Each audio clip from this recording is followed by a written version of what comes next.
ప్రియమైన బిడ్డలారా, ప్రభువైన యేసుక్రీస్తు వారి నామంలో మీ అందరికీ నా హృదయపూర్వకమైన వందనాలు చెల్లిస్తున్నాను. మరి ఈ కార్యక్రమం ప్రతిరోజు ఇదే సమయంలో ఇదే ఛానల్లో మరి వస్తుంది కనుక ప్రతి ఒక్కరూ కూడా తప్పక వీక్షించండి. అలాగే మరి మీ పరిచయస్తులకు మరి ప్రతి ఒక్కరికి కూడా తెలియచేయవలసిందిగా ప్రేమతో మనం చేస్తున్నాను. దేవుని బిడ్డలారా, మీ ప్రార్థన అవసరతలు ఉంటే మాకు కూడా తప్పనిసరిగా వాట్సాప్లో మెసేజ్ పెట్టండి. మీకోసం తప్పనిసరిగా మేము కూడా ప్రార్థించగలం. మరి ఈ సమయంలో కొద్ది మాటలో దేవుని వాక్యాన్ని మనం ధ్యానం చేయబోతున్నాం. ఎఫెసీ పత్రిక 6వ అధ్యాయం 10వ వచనంలో ఒక మాట ఉంది. తుదకు ప్రభు యొక్క మహాశక్తిని బట్టి బలవంతులై ఉండండి అనే మాట ఉంది. మనం కొద్ది నిమిషాలు వాక్యాన్ని ధ్యానం చేసే ముందుగా చిన్న ప్రార్థన చేసుకుందాం. పరిశుద్ధుడా, ఘనమైన తండ్రి, ఈ వాక్యాన్ని ఎంతమంది వీక్షిస్తున్నారో వారందరినీ కూడా ఇప్పుడే దర్శించండి, దీవించండి, మాట్లాడండి ప్రభువా, బలపరచండి. మీ ఆత్మ బలముతో శక్తితో నింపి నడిపించమని యేసుక్రీస్తు వారి నామములో ప్రార్థిస్తున్నాను తండ్రి, ఆమేన్. దేవుని బిడ్డలారా, మనము బలవంతులమై ఉండాలని దేవుడు కోరుకుంటున్నాడు. దేవుని యొక్క మనసు ఎంత మంచిది అంటే మనము ఏమాత్రం బలహీనంగా ఉండడం దేవునికి ఇష్టం లేదు. బలవంతులు అంటే రెండు విషయాల్లో మనం బలవంతులుగా ఉండాలి. ఒకటి ఆత్మలో బలవంతులుగా ఉండాలి, రెండోది శరీరంలో బలవంతులుగా ఉండాలి. మనం శరీరంలో బలవంతులుగా ఉండడానికి మంచి ఆహారం తీసుకుంటూ ఉంటాం. కొన్నిసార్లు వైద్యులు ఆ యొక్క బలహీనత నుంచి విడిపించబడడానికి చక్కటి మందులు ఇచ్చి, బలవంతులుగా ఉండడానికి కొన్ని టానిక్లు, కొన్ని మందులు కొన్ని టానిక్ లాంటివి ఇచ్చి ఈ వాడండి బలానికి అంటూ ఉంటారు. లేకపోతే కొన్ని బలమైన ఆహారాలు పెట్టమని సూచిస్తూ ఉంటారు. దేని బిడ్డలారా, మరి అంతకంటే పరమ వైద్యుడైన దేవుడు, మనను తల్లి గర్భంలో నిర్మించిన దేవుడు, మనము శరీరంగా ఆరోగ్యంగా ఉండాలి, బలవంతులుగా ఉండాలని కోరుకున్నాడు. అదే సమయంలో ఆత్మీయ జీవితంలో కూడా ఆత్మలో కూడా బలవంతులై ఉండాలి. ఆత్మలో బలవంతులై ఉంటే మరి ఏంటి మేలు మనకని చూసినట్లయితే, నువ్వు ఆత్మలో ఎంతగా బలవంతురాలుగా ఉంటావో దేని బిడ్డలారా అన్ని బలమైన కార్యాలు చేయగలుగుతావు.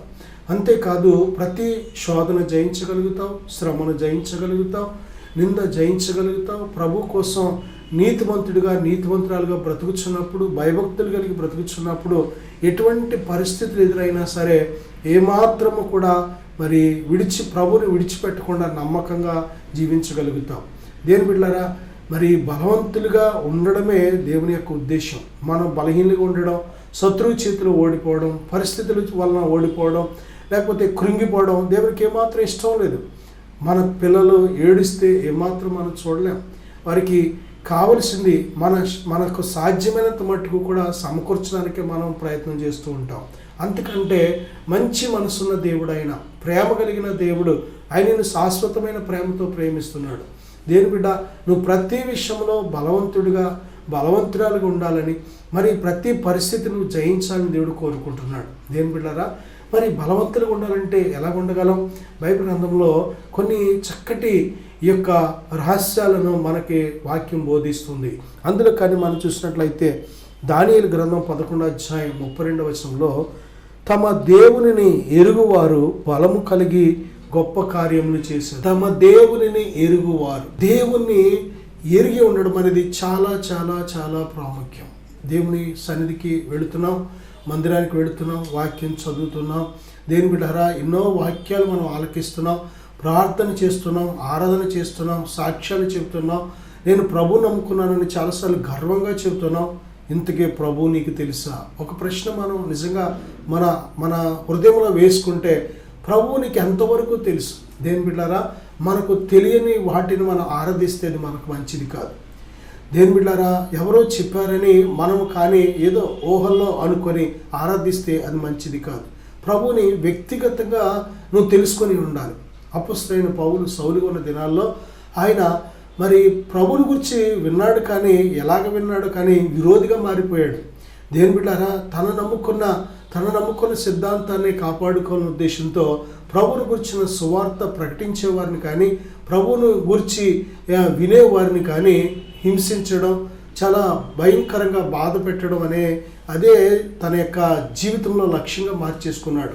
అటువంటి సమయంలో దేని బిడ్డారా, ప్రభువుని ఎరుగక మరి ఇటువంటి భయంకరమైన పనులు చేసినప్పుడు ప్రభువే స్వయంగా ఆయనను దమస్కు మార్గంలో దర్శించారు. దమస్క్ అనే మార్గంలో ఎప్పుడైతే ప్రభు దర్శించారో, ప్రభు స్వరాన్ని విన్నాడో, ప్రభు ఎప్పుడైతే అపోస్తలుడైన పౌలును దర్శించారో తన జీవితం సౌలు నుండి పౌలుగా మారిపోయింది. దేని బిడ్డారా, ఒక వ్యక్తి ప్రభుని ఎప్పుడైతే వ్యక్తిగతంగా తెలుసుకుంటాడో ఆ వ్యక్తి గొప్ప విశ్వాసిగా మారిపోతాడు. ఆ వ్యక్తి దేవునికి సాక్షిగా మారిపోతాడు. ఆ వ్యక్తి దేవునికి దాసుడిగా మారిపోతాడు. ఆ వ్యక్తి ద్వారా దేవుని పరిశుద్ధాత్మ కార్యాలు మనం చూడగలుగుతాం. ఒక వ్యక్తి దేవునిని తెలియకపోతే సాక్షిగా బ్రతకలేడు, పాపాన్ని జయించలేడు. ప్రభు తెలియకపోతే ఆ వ్యక్తి ఏమాత్రం ప్రభు కోసం సాక్షిగా జీవించలేడు, నిలబడలేడు, స్థిరపడలేడు.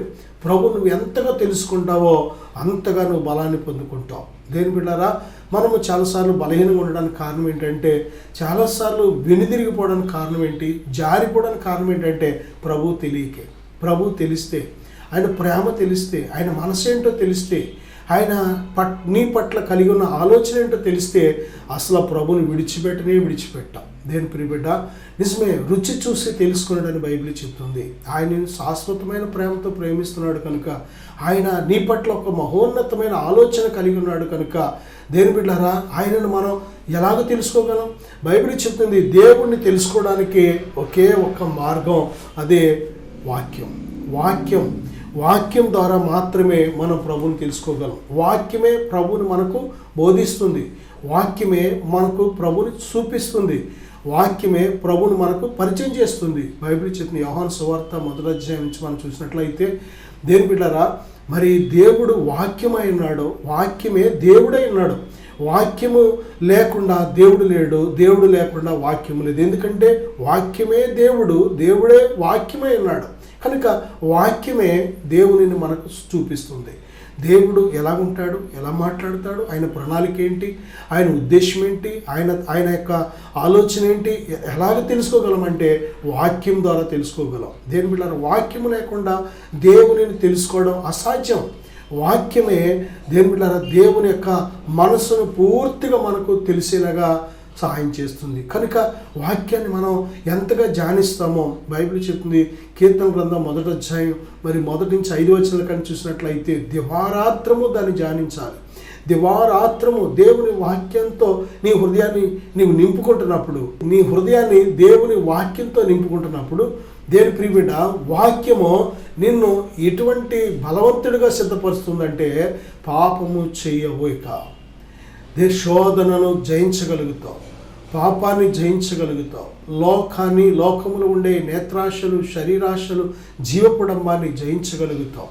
దేని బిడ్డారా, నీకు తెలియకుండా ఎటువంటి అపాయమైనా సరే, అకస్మాత్తుగా ఒకవేళది ఎదురైనా సరే నువ్వు సిద్ధంగా ఉంటావు. ఎందుకంటే బలము కలిగి ఉన్నావు. బలం ఎలాగొచ్చిందంటే నీ దేవుణ్ణి నువ్వు తెలుసుకున్నావు. దేని బిడ్డారా, భూమి ఆకాశమును చేసిన దేవుడు, తల్లి గర్భంలో మన నిర్మించిన దేవుడు, సమస్తాన్ని సృష్టించిన సృష్టికర్త అయిన దేవునిని, ఆయన శక్తిని, ఆయన ప్రేమను, ఆయన ప్రణాళికను నువ్వు ఎప్పుడైతే తెలుసుకుంటావో, దేని బిడ్డారా, ఆయన సన్నిధిని, ఆయన నిన్ను ఏ విధంగా ఆవరించి ఉన్నాడు, ఆయన నిన్ను ఏ విధముగా వెంబడిస్తున్నాడు, ఆయన ఏ విధంగా నీతో కూడా నీలో ఉన్నాడు, ఈ సత్యాన్ని తెలుసుకుంటావో బలము కలిగి, ఆత్మీయ జీవితంలో బలము కలిగి నువ్వు జీవించగలుగుతావు. ఈరోజు దేని బిడ్డారా, నువ్వు బలహీనంగా ఉన్నావంటే కారణం ఇంకా దేవుని గురించి సరిగ్గా తెలుసుకోలేదు. ఎందుకు తెలుసుకోలేదంటే వాక్యం వినలేదు, వాక్యం చదవలేదో, వాక్యం ధ్యానించలేదో. ప్రియ బిడ్డారా, మన జీవితంలో కొద్ది సమయం దేవుని వాక్యానికి ఇవ్వడం మంచిది. మంచి సమయం మంచి దేవునికి మనం ఇవ్వాలి. దేవుని మనల్ని బలపరిచేది వాక్యం కనుక ఆ వాక్యాన్ని మనం ఎంతగా ధ్యానిస్తామో అంతగా దేవుని గురించి మనం తెలుసుకోగలుగుతాం. దేవుని గురించి ఎంతగా తెలుసుకోగలుగుతామో అంతగా మనం ఆత్మీయ జీవితంలో బలవంతులుగా ఉంటాం. అదే సమయంలో మన దేహము దేవుడు నివసించే దేవాలయం కనుక మన దేహంలో పరిశుద్ధ ఆత్మ దేవుడు నివాసం చేసినప్పుడు ఆయన జీవాత్మ మన ఎముకలకు, నరాలకు, మాంసానికి, ప్రతి అవయవానికి కావలసిన సంపూర్ణమైన ఆరోగ్యం కూడా దయచేసే దేవుడు ఆయన. కాబట్టి ప్రభు యొక్క మహాశక్తిని బట్టి మనం ప్రభువుని బట్టి బలవంతులుగా ఉండాలని దేవుడు ఆశిస్తున్నాడు. ఈ బలము మొదటిగా ఎలా కలుగుతుందంటే దేవునిని తెలుసుకున్నట ద్వారా. దేవునిని ఎరిగి ఉండటం ద్వారా ఈ బలాన్ని మనం పొందుకోగలుగుతున్నాం. రెండవదిగా ఎలాగ మనం బలవంతులుగా ఉండగలమంటే న్యాయాధిపతుల గ్రంథం 5వ అధ్యాయం 31వ వచనం మనం చూసినట్లయితే, ఆయనను ప్రేమించు వారు బలముతో ఉదయించు సూర్యుని వలె ఉందురు. ఆయనను ప్రేమించువారు, దేవునిని ప్రేమించువారు బలము కలిగి ఉదయించే సూర్యుని వలె ఉంటారని బైబిల్ వాగ్దానం చేస్తుంది. దేవుడు చేసిన వాగ్దానం నిరర్ధకం కాదు. నా సహోదరుడా, సహోదరి, ఏ విషయంలో బలహీనంగా ఉన్నావు, ఏ విషయంలో ఓడిపోతున్నావు, ఏ విషయంలో అయ్యో నా చేయి దాటిపోయింది, నా వల్ల కాదు, నేను జయించలేకపోతున్నాను, నేను లేవలేకపోతున్నాను అని ఏ విషయంలో మరి దిగులుతో ఉన్నావు, ఏ విషయంలో కృంగిపోయి ఉన్నావు, ఏ విషయంలో నిరుత్సాహంతో ఉన్నావు, భయపడకు. ఇదిగో బలమిచ్చేవాడు దేవుడు, నిన్ను బలపరిచేవాడు దేవుడు. నా సహోదరుడా, సహోదరి, దేవుని బలం మీద నువ్వు ఆధారపడాలి. ఇదిగో దేవుడు తను తెలుసుకుంటున్నప్పుడు నిన్ను బలపరుస్తున్నాడు, తన బలముతో, తన శక్తితో. రెండవదిగా దేవునిని ప్రేమించినప్పుడు, దేవునిని నువ్వు కానీ ఒకవేళ ద్వేషిస్తే, దేవుడు నాకు అక్కర్లేదు అనుకొని, దేవుడు నాకు తెలియదు అనుకొని, ఇప్పుడప్పుడే నాకు అవసరం లేదు అనుకొని దేవునికి నువ్వు ఎంతగా దూరంగా ఉంటావో అంత బలహీనంగా ఉంటావు. నువ్వు దేవుణ్ణి ప్రేమించగలిగితే, నీ హృదయంలో దేవునికి చోటిస్తే దేవునికి అంత దగ్గర అవుతావు. దేవుని బిడ్డలారా, దేవుణ్ణి ప్రేమించే మనసు మనకు లేకపోవడమే మన బలహీనతలకు కారణం, మన ఓటమికి కారణం. దేవుణ్ణి ప్రేమించకపోవడమే. లోకాన్ని ప్రేమిస్తున్నాం, మనుషులను ప్రేమిస్తున్నాం, పరిస్థితిని ప్రేమిస్తున్నాం, వస్తువుని ప్రేమిస్తున్నాం, వాహనాన్ని ప్రేమిస్తున్నాం, సంపదను ప్రేమిస్తున్నాం, ఆస్తిపాస్తులు ప్రేమిస్తున్నాం, అన్నిటినీ ప్రేమిస్తున్నాం. కానీ ఈ జీవితాన్ని ఇచ్చిన దేవునిని మనం ప్రేమించకపోవడమే మనం చేస్తున్న పెద్ద పొరపాటు. అది దేవుని బిడ్డలారా, దేవునిని ప్రేమిస్తేనే మన బ్రతుకులు బాగుంటాయి. ఒక పాపాత్మురాలు, బైబిల్ చెప్తుంది, ఆమెకు లోకం పెట్టిన పేరు ఏంటంటే మరి ఒక పాపాత్మురాలు. ప్రతి మనిషికి ఒక పేరు ఉంటుంది, కానీ ఆవిడికి లోకం పెట్టేసింది. ఆవిడ పాపం చేస్తుంది కనుక పాపి అని, పాపాత్మురాలని పేరు పెట్టింది. అటువంటి పాపాత్మురాలు ప్రభువైన యేసుక్రీస్తు వారు ఒకని ఇంట భోజనానికి వస్తున్నారని తెలుసుకుని ఏం చేసిందంటే, మనుషులు లెక్క చేయలేదు. ఎవరు ఏమనుకున్నా సరే, ఈ రోజుతో నా జీవితం మారాలి, ఈ రోజు నుంచి నేను దేవునికి దగ్గర అవ్వాలి, ఈ రోజు నుంచి దేవుని కోసం నేను బ్రతకాలి, ఒక మార్పు కలిగిన జీవితాన్ని నేను జీవించాలని ఆ పాపాత్మురాలు ఏం చేస్తుందంటే, ఆ ధనవంతుని ఇంటికి వచ్చి ప్రభు పాదాల చెంత కూర్చొని ఏం చేసిందంటే ప్రభువును ప్రేమించడం ప్రారంభించింది. ప్రేమించడం అంటే దేని బిడ్డారా, మనం ఈ లోక ప్రేమలు ఎన్నో చూస్తూ ఉంటాం. అటువంటి ప్రేమ కాదు. ప్రభువుని మనం ప్రేమించే ప్రేమ స్వచ్ఛమైన ప్రేమ, పరిశుద్ధమైన ప్రేమ. ఆయన మనల్ని ఎలా ప్రేమిస్తున్నాడో మనము కూడా అలా ప్రేమించాలి. దేవుని బిడ్డలారా, ఆమె తన పాపాన్ని గురించి పశ్చాత్తాపడి మరి తన యొక్క వెనుకటి గతించిన కాల జీవితాన్ని అసహించుకొని, ప్రభువా ఇదిగో ఎంతకాలం ఇలాంటి బ్రతికానే, ఇంత మంచి దేవుడిని, ఇంత శక్తిమంతుడు అయిన నిన్ను నేను ప్రేమించలేకపోయానే, క్షమించు ప్రభు అని ఆ యొక్క పశ్చాత్తాపాన్ని కన్నీటి రూపంలో విడిచిపెట్టింది. అంతేకాదు దేవుని బిడ్డలారా, ఆమె ఆ కన్నీటిని ప్రభు పాదాల మీద ఒలికించింది. అంతేకాదు తన యొక్క తల వెంట్రుకలు తీసి ఆ పాదాలు తుడిచింది. అంతేకాదు ఆమె తన పెదవులతో ప్రభు పాదాలు ముద్దు పెట్టుకుంది. చూడండి ఎంత ప్రేమించింది. ఆ పాదాలు కౌగిలించుకొని ప్రభుని విడిచిపెట్టలేదు. నిజమే దేవుని బిడ్డలారా, అందరూ కూడా మరి ఆ భోజనానికి ఎప్పుడు పెడతారు, ఎప్పుడు తిందాం, ఎప్పుడు అని ఆ తిండి కోసమో లేకపోతే ఒకరొకరు గ్రీట్ చేసుకోవడం, ఎలా ఉన్నారు, ఎప్పుడు వచ్చారు, ఎక్కడున్నారని ఒకరికొకరు కష్టకాలు మాట్లాడుకోవడానికి ఇచ్చారు. కానీ ఈమెయితే దేవుని బిడ్డలారా ప్రభు దగ్గరికి సూటిగా వెళ్ళింది. అంతేకాదు ప్రభు దగ్గర గడపడం ప్రారంభించింది. అంతేకాదు తన హృదయాన్ని ప్రభు దగ్గర కుమ్మరించడం ప్రారంభించింది. నా సహోదరుడా, నీ జీవితాన్ని ఇదిగో ప్రభుని ప్రేమించడం అలవాటు చేసుకో. నిన్ను సృజించిన దేవుణ్ణి ప్రేమించడం అలవాటు చేసుకో. ఆయనను శాశ్వతమైన ప్రేమతో ప్రేమిస్తున్నాడు కనుక నీవు కూడా ఆయనను ప్రేమించగలిగితే దేవుడు నమ్మదగిన వాడు. ఆయన నిన్ను క్షమించి నీతిమంతురాలుగా చేసే దేవుడు ఆయన. నీవు బలము కలిగి దేవుని కోసం ప్రకాశిస్తావు. బైబిల్ చెప్తుంది, ఉదయించే సూర్యుడు వేరు, అస్తమించే సూర్యుడు వేరు. ఉదయించే సూర్యుడు నిమిషానికి వెలుగు పెరుగుతుంది, వేడి పెరుగుతుంది. దేని బిడ్డారా, లోకం అంతా కూడా ఆ యొక్క వెలుగు చేత ఎంతో కాంతివంతంగా ఉంటుంది. ఉదయించే సూర్యుడు అంటే నువ్వు అనేకులకు దీవెనకరంగా ఉంటావు, రక్షణకరంగా ఉంటావు, మార్గదర్శిగా ఉంటావు. నిన్ను బట్టి అనేకులు రక్షించబడతారు, దీవించబడతారు. ఒకప్పుడు ఆ పాపాత్మురాలు అనేకులను నరకానికి ఇడ్చుకెళ్ళేలాగా ఉంది. చాలా కాలం సాతాను ఏజెంట్ లాగా పనిచేసింది ఆవిడ. కానీ ఎప్పుడైతే తన జీవితాన్ని ప్రభువుని ప్రేమించడం ప్రారంభించిందో ప్రభువుకు సాక్షిగా బ్రతకడం మొదలెట్టింది. దేని బిడ్డారా, ప్రభువును ప్రేమించే మనసు నీకుందా? ఇప్పుడైనా సరే బైబిల్ చెప్తుంది ఆయన కంటే దేని బిడ్డారా మనము ఎవరిని ప్రేమించినా సరే అది మనకు మంచిది కాదు. దేని బిడ్డారా, తల్లిదండ్రులు ప్రేమించొద్దని దేవుడు చెప్పట్లేదు, ప్రేమించమంటున్నాడు, సన్మానించమంటున్నాడు, భార్యను ప్రేమించమంటున్నాడు, భర్తను ప్రేమించమంటున్నాడు, బిడ్డలు ప్రేమించమంటున్నాడు, నీ సహోదరులు ప్రేమించమంటున్నాడు, ఆఖరికి నీ శత్రువును కూడా ప్రేమించమంటున్నాడు. అయితే ప్రభువు కంటే ఎక్కువగా కాదు, ప్రభువుని మొదట ప్రేమించు, ప్రభుని మిక్కిలిగా ప్రేమించు, ప్రభుని హృదయపూర్వకంగా ప్రేమించు, ప్రభుని దేని బిడ్డారా హత్తుకొని ప్రేమించు, ప్రభు కోసం జీవించు. ప్రేమించడం అంటే బైబిల్ చెప్తుంది నా ఆజ్ఞలు గైకొని వాడే నన్ను ప్రేమించువాడు. దేవుని ప్రేమిస్తున్నానని చెప్పుకొని ఆయన మాటలు వినకుండా ఉంటే అది వ్యర్థమైన ప్రేమ, అది నామకార్థ ప్రేమ, వేషధారి ప్రేమ. కేవలం మాటలతో మాత్రమే కాదు కానీ క్రియలతో కూడిన ప్రేమగా మన ప్రేమ ఉండాలి. దేని బిడ్డారా, దేవుని నువ్వు ఎంతగా ప్రేమిస్తావో అంత బలాన్ని మాత్రమే పొందుకోగలుగుతావు. కొంచెం ప్రేమించి ఎక్కువ బలాన్ని పొందుకోలేవు. నా సహోదరుడా ఎక్కడైనా సరే, నా సహోదరి ఎక్కడైనా సరే ప్రభువుని ప్రేమించడానికి నీ హృదయాన్ని సిద్ధపరచుకో. ప్రభువుని ఎంతగా నువ్వు ప్రేమిస్తావో అంతగా నువ్వు వర్ధిల్లుతావు. ప్రభు హృదయం నీ హృదయంతో కనెక్ట్ అవ్వాలని దేవుడు ఆశపడుతున్నాడు. ఆయన నీలో నిత్య నివాసం ఉండాలని ఆశపడుతున్నాడు. కనుక ఇదే మంచి సమయం, ఇదే అనుకూలమైన సమయం, ఆయన ప్రేమించే సమయం, భక్తి చేసే సమయం ఇది. కడవరి దినాల్లో మనం ఉన్నాం. దేని బిడ్డ, దేవునిని తప్ప మరి వేటిని ఎవరిని ప్రేమించినా అది మంచిది కాదు అని దేవుడు మనల్ని హెచ్చరిస్తున్నాడు.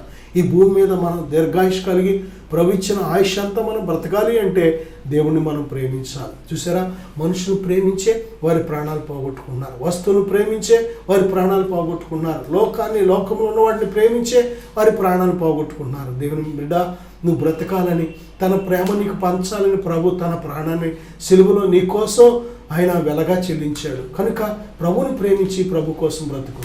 నువ్వు ఎప్పుడైతే ప్రభుని ప్రేమించడం ప్రారంభిస్తావో నీ లోపల ఆత్మ సంబంధమైన బలం పెరగడం నువ్వు చూడ. దేని ప్రియబిడ్డ, మొదటిగా దేవునిని నువ్వు తెలుసుకుంటున్నప్పుడు బలము కలిగి నువ్వు జీవించగలుగుతున్నావు. రెండవదిగా నువ్వు దేవుని ప్రేమిస్తున్నప్పుడు బలాన్ని నువ్వు పొందుకొని ప్రభు కోసం బలమైన సాక్షిగా పాత్రగా జీవించగలుగుతున్నావు. మూడవదిగా యెషయా గ్రంథం 11:2 యెహోవా ఆత్మ జ్ఞాన వివేకములకు ఆధారమగు ఆత్మ, ఆలోచన బలములకు ఆధారమగు ఆత్మ, తెలివిని యెహోవా ఎడల భయభక్తులు పుట్టించు ఆత్మ అతని మీద నిలుచును. దేని బిడ్డారా, చూడండి ప్రభు చెప్తారు. అలాగే అపొస్తలుల కార్యాలు 1:8 కూడా ఆయనను పరిశుద్ధాత్మ మీ మీదకి వచ్చినప్పుడు మీరు శక్తి నొందెదరు అని బైబిల్ చెప్తుంది.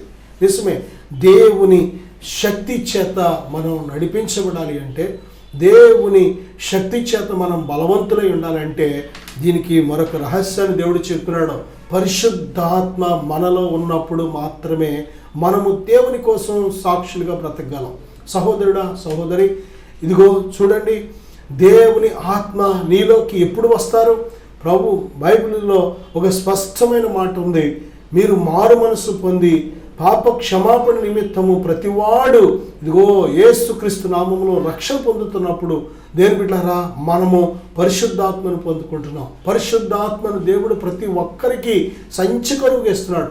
యేసునందు విశ్వాసం ఇచ్చిన ప్రతి ఒక్కరిలో దేవుడు తన ఆత్మను పంపిస్తున్నాడు ఒక గిఫ్ట్గా. కనుక ఆత్మచేత మనం నడిపించబడాలి. దేని బిడ్డ, పరిశుద్ధాత్మ నీలో నివసిస్తున్నప్పుడు నిన్ను బలపరిచేవాడు ఆయన. గలతీ పత్రిక 5:16 ఆత్మానుసారముగా నడుచుకొనుడి. దేని బిడ్డ, నీ ఆత్మను పరిశుద్ధాత్మ బలపరిచి నూతనపరిచి ఆయన నూతన సృష్టిగా చేసినప్పుడు ఆత్మానుసారంగా నువ్వు జీవించగలుగుతావు. సహోదరుడా, సహోదరి, ఆయన ఆత్మ లేనివాడు ఆయన వాడు కాదు. దేవుని ఆత్మచేత ఎందరు నడిపించబడిదరో వారందరూ దేవుని కుమారులని వాక్యం సెలవిస్తుంది. కనుక దేవుని ఆత్మకు మన హృదయాల్లో చోటిద్దాం. దేవుని ఆత్మ బలపరిచే ఆత్మ, ఆలోచన బలములకు ఆధారమైన ఆత్మ, అన్ని విషయాల్లో నేను బలపరిచే దేవుడు ఆయన. నా సహోదరుడా, నా సహోదరి, ఇప్పటి వరకు బలహీనంగా ఉన్నావా? ఏ విషయంలో బలహీనంగా ఉన్నావు? ఇదిగో దేవుడు నిన్ను బలపరచాలని ఆశపడుతున్నాడు. ప్రియబిడ్డ, ఇదిగో మొదటిగా దేవునిని ఎరుగువారు బలవంతులై ఉంటారు, బలవంతులుగా జీవించగలుగుతారు, జయించగలుగుతారు. రెండవదిగా దేవుణ్ణి ప్రేమించేవారు బలవంతులుగా ఉంటారు. మూడవదిగా చూడండి, పరిశుద్ధాత్మ చేతను నడిపించబడుతున్నప్పుడు, పరిశుద్ధాత్మకు నీ హృదయంలో చోటిస్తున్నప్పుడు, పరిశుద్ధాత్మ నీలో నివాసం ఉంటున్నప్పుడు ఆయన సర్వశక్తిమంతుడు. ఆయన తన సర్వశక్తితో నీలో నివాసం చేస్తూ ఉంటాడు కనుక నీవు ఎంతగా నీలో ఉన్న పరిశుద్ధాత్మకు లోబడుతూ ఉంటావో అంతగా నిన్ను బలంగా దేవుడు నింపుతూ ఉంటాడు. ప్రియబిడ్డ, ఈ బలమైన ఆత్మీయ జీవితం జీవించాలని కోరుకుంటున్నావా? ఇప్పుడే దేవుడిని అడుగు. నేను మీకోసం ప్రార్థన చేయాలని ఆశపడుతున్నాను. కళ్ళు మూసుకుందాం, ప్రార్థన ఎక్కిపిద్దాం. పరిశుద్ధుడా, ఘనమైన తండ్రి, ఇదిగో నీ బిడ్డలు బలవంతులు ఉండాలని కోరుతున్నాం. ఇదిగో నాయన, ఎవరైతే ఇప్పటి వరకు ఏ విషయాల్లో బలహీనంగా ఉన్నారో దయతో క్షమించండి. దయతో ఇప్పుడే నాయన ఇదిగో మీ యొక్క చేతులతో బిడ్డలు పట్టుకోండి అయ్యా, మీ ఒడిలో కూర్చోబెట్టండి అయ్యా, మీ శక్తితో నింపండి ప్రభువా. అయ్యా, మీ శక్తితో మాత్రమే మేము ఈ లోకాన్ని జయించగలం, పాపాన్ని జయించగలం, మా శత్రువైన సాతాన్ని జయించగలం ప్రభువా. ఇదిగో తండ్రి, నీ బిడ్డలకు కావాల్సిన బలము, శక్తిని ఇప్పుడే పంపించండి.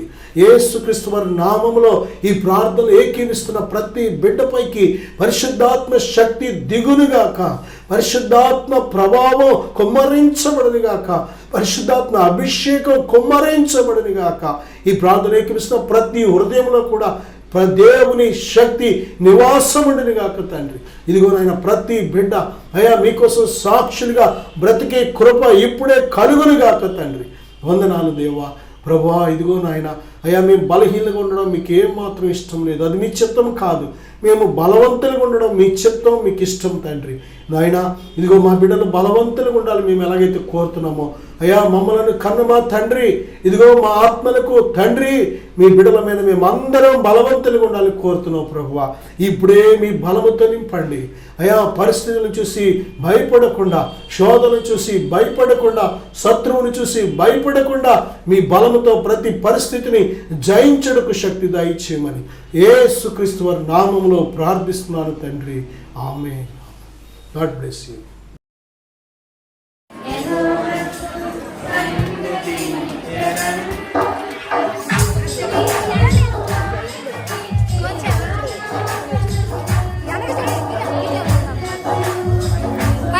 పైకి లేపండి.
Mighty name of Jesus Christ.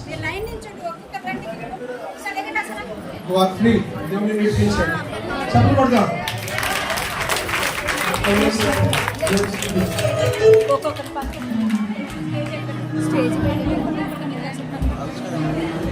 దేవుడు పెట్ట మీ అందరికీ వందనాలండి.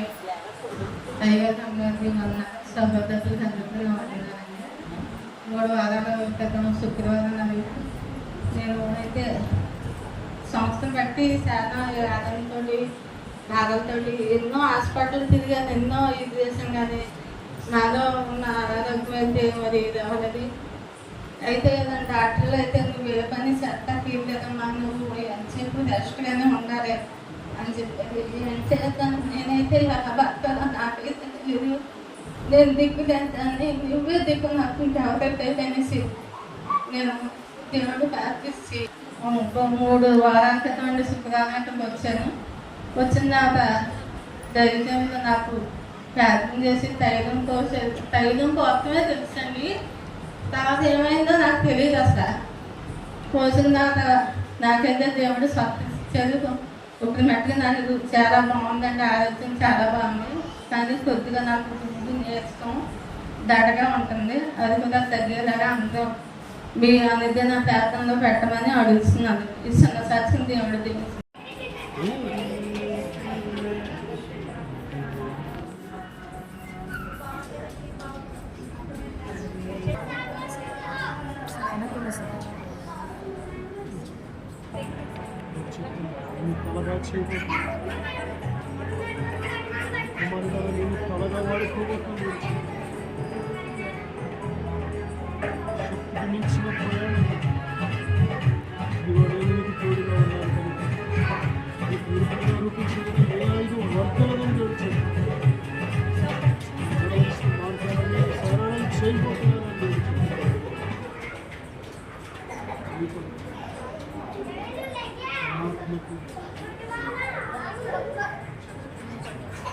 ఆత్మని మీద తోడుగా ఉంచి ఉన్నాను తెలుసు, ఆత్మ మీద ఉంచి ఉన్నానని తెలుసు, నేను మీద పండుగ ఉన్నానని తెలుసు.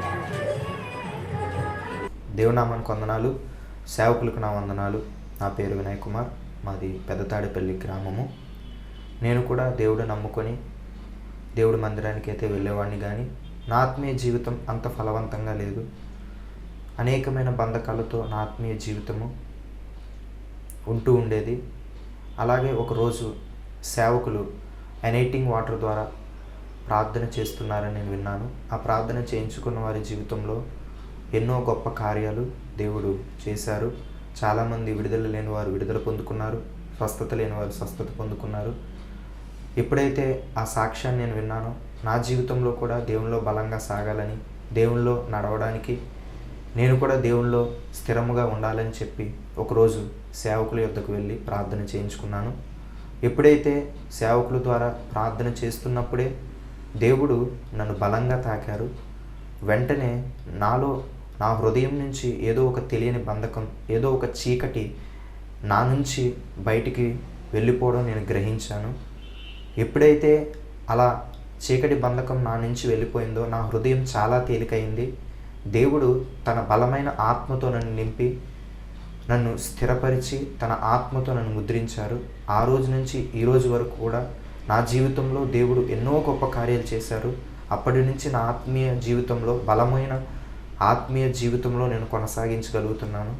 దానికి కారణం ఆ రోజు సేవకుల ద్వారా నేను ప్రార్థన చేయించుకున్నప్పుడు దేవుడు సేవకుల్లో ఉండి సేవకుల ద్వారా తన ఆత్మతో నన్ను నింపి ఈరోజు ఇలా గొప్పగా ఉన్నతమైన స్థానంలో ఆత్మీయ స్థితిలో దేవుడు నన్ను నిలబెట్టారు. దేవుడు నా జీవితంలో చేసిన ఈ కార్యమును బట్టి దేవునికే సమస్త మహిమ, ఘనత, ప్రభావములు యుగయుగములు చెల్లునుగాక. సేవకులు కూడా నా ప్రత్యేక వందనాలు. Thank you. Praise the lord.